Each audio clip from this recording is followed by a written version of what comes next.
আসসালামু আলাইকুম রহমতুল্লাহি ওয়া বারাকাতুহু। আমার রোগী ও রোগীর অভিভাবক বৃন্দ, আপনাদের প্রতি রইল আমার আন্তরিক শুভেচ্ছা ও মোবারকবাদ। আশা করি সকলেই ভালো আছেন।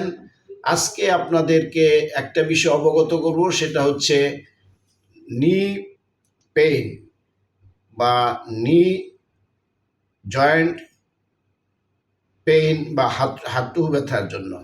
হাঁটু ব্যথা শুরু করার আগে হাঁটু বা নি জয়েন্ট সম্পর্কে আমাদের জানা থাকা দরকার।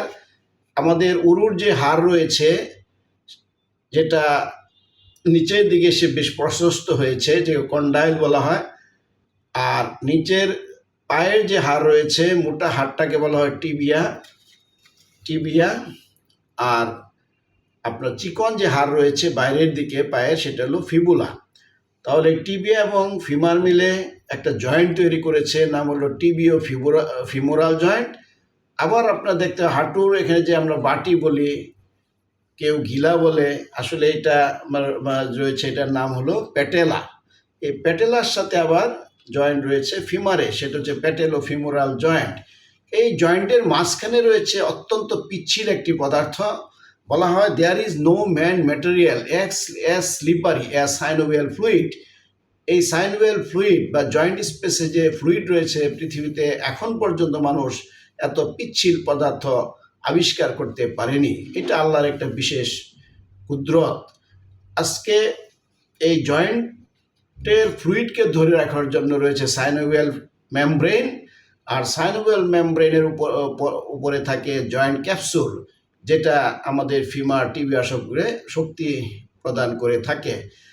আর এদের বাইরে রয়েছে কিছু লিগামেন্ট রয়েছে। এই বাইরের সাইডে যে ফিমারের সাথে যে ফিবুলার যে একটা লিগামেন্ট রয়েছে, বলে ল্যাটারাল কোলাটারাল লিগামেন্ট, আর যেটা ইনার সাইডে বা মিডিয়াল সাইডে রয়েছে, সেটা বলা হয় মিডিয়াল কোলাটারাল লিগামেন্ট। আর আপনারা দেখতে পাচ্ছেন যে এই হাঁটুর পিছনের দিকে একটা জিনিস দেখা যাচ্ছে, এটা হচ্ছে পোস্টেরিয়র ক্রুসেট লিগামেন্ট। আরেকটা রয়েছে সামনের দিকে জয়েন্টের ভিতরে, সেটা হচ্ছে অ্যান্টেরিয়র ক্রুসিয়েট লিগামেন্ট। সাধারণত অ্যান্টেরিয়র ক্রুসিয়েট লিগামেন্ট যদি ছিঁড়ে যায়, তাহলে অপারেশনের প্রয়োজন পড়ে। আর এই ফিমার এবং টিবিয়ার মাঝখানে আরেকটা যে রয়েছে, যে চাঁদের আকৃতির, সেটা হলো মিডিয়াল সাইডে রয়েছে কুশন লাইক সাবস্ট্যান্স, সেটা হচ্ছে আপনার মিডিয়াল মেনিসকাস।